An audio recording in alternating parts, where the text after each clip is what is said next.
So now let's see how we can add in subtasks inside of structured.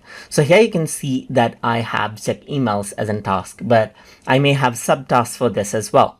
In that case, you can simply click on it, and then over here you can add a subtask. Let's say, for example, I can say main inbox right here, just like this. And I can go ahead and add in another subtask right here.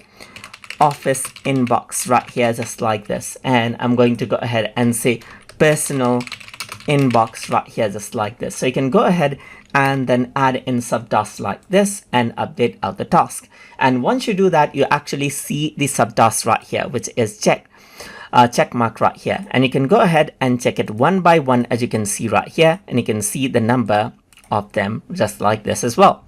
Even if I were to go around onto the inbox task right here, so I got make notes. Let me uncheck this out. I can add in a subtask right here, just like this. So I'm just going to go around and say daily tasks, and then I'm going to say new tasks like this, and then planning tasks right here, just like this. And you can go ahead and update the task. And then what happens is that over here, you will be able to see the tasks, and you can check these out and uncheck it out according to how you want. And you can delete out the task if you want as well. So that is how you can create subtasks inside of structured.